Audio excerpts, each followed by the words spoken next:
বলছি যে এখানে আসবা না, আর তুমি কার পারমিশন নিয়ে এখানে আসছো? হ্যাঁ আপা কে তোরা মিস সুমাইয়া জায়গা আপনি কিন্তু একটা দারোয়ানের সামনে আমাকে অপমান করতেছেন। আপনি যাকে দারুণ বলছেন উনি হচ্ছে আমার বড় ভাই। স্যার এই ফাইলগুলো হচ্ছে আপনার প্রত্যেকটা প্রজেক্টের ফাইল, আমি সবগুলো কমপ্লিট করে রেখেছি। বাট স্যার আমি চাচ্ছি যে আমাদের যে এই প্রজেক্টগুলো এগুলোর বিষয়ে কিছু কথা বলতে, মানে আমরা কি কন্ট্রাক্টে কাজ করব বা কন্ট্রাক্ট ছাড়া কাজ করব, মানে আপনি কিভাবে চাচ্ছেন যে কন্ট্রাক্টে নিতে নাকি? ও ভাই এই যে রবিও, তোমাকে না আমি বলছি যে এখানে আসবা না, আর তুমি কার পারমিশন নিয়ে এখানে আসছো? হ্যাঁ উইদাউট পারমিশন তুমি এখানে কেন আসছো? আপা আমার এখানে আইতে এলে পারমিশন লাগবে কেন? এই কে তোরা পা? কে তোরা পা? আমি তোরা আবার কবে থেকে হলাম? হ্যাঁ তুই কি ভুলে গেছিস যে আমি এই কোম্পানির ম্যানেজার? আরে তুই এই রুমে কোন সাহসে আসিস? হ্যাঁ তুই ভুলে গেছিস যে এটা এমডি স্যারের রুম? আর তোকে না আমি বলছিলাম যে আজকে এমডি স্যার আসবে, কোনো রকমের ঝামেলা করবি না, আর তুই একটা ঝামেলা বাঁধাইলি।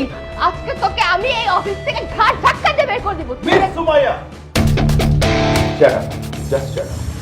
মানুষের সাথে কিভাবে আচার ব্যবহার করতে হয় সেটা কি আপনি শেখেননি?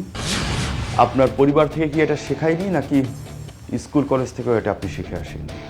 যদি আচার ব্যবহার ভদ্রতা এগুলো হাটে বাজারে ওষুধ আকারে কিনতে পাওয়া যেত না, আমি আপনাকে খাওয়াতাম। যতটা খাওয়ানো লাগতো আমি আপনাকে খেয়ে শেখাতাম। কিন্তু আমার আফসোস এগুলো কিনতে পাওয়া যায় না।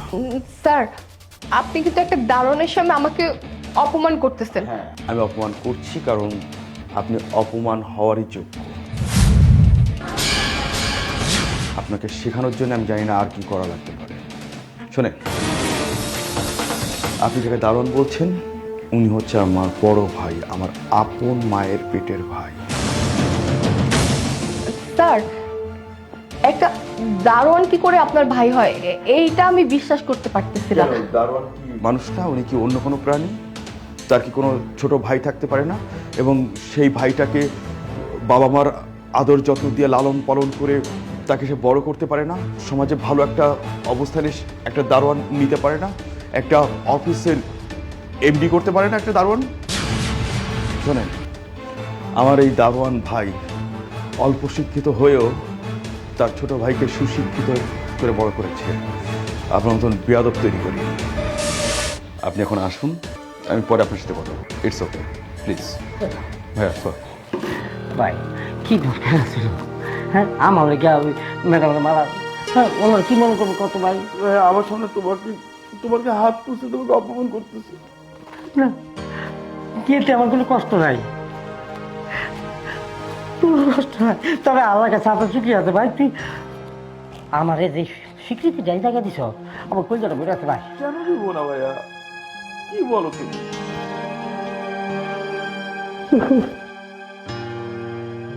আল্লাহর কাছে আপনার শুক্রিয়া, আমার বাবা মার কাছে শুক্রিয়া আছে। আমি যাই থাকো জল যায়, আমি ঠিক কাজটা করতে পারছি, আমার বাইরে মানুষ করতে পারছি, উচ্চ শিক্ষিত করতে পারছি, আমার আর কিচ্ছু চাই না। ও ভালো কথা, আমি যেটা লেগেছিলাম ও ভাই আমার অফিসে তো 16-17 জন লোক, এই মিষ্টি কয়েক কেজি আলু খেতে পারে না। তুমি তোমার প্রাণ খুলে মিষ্টি খাওয়াও ভাইয়া। আর শোনো, হ্যাঁ অফিসে সবাইকে বলবা আমার ছোট ভাইয়ের চাকরি হয়েছে সেই মিষ্টি, ঠিক আছে? আর এই ছোট ভাইটা কে সেটা বলে দিবা, যে আমার ছোট ভাই আমার অফিসের, প্রথমে তুমি না এই অফিসে তুমি বলবা কি আমার ছোট ভাই আমার অফিসের এমডি হচ্ছে।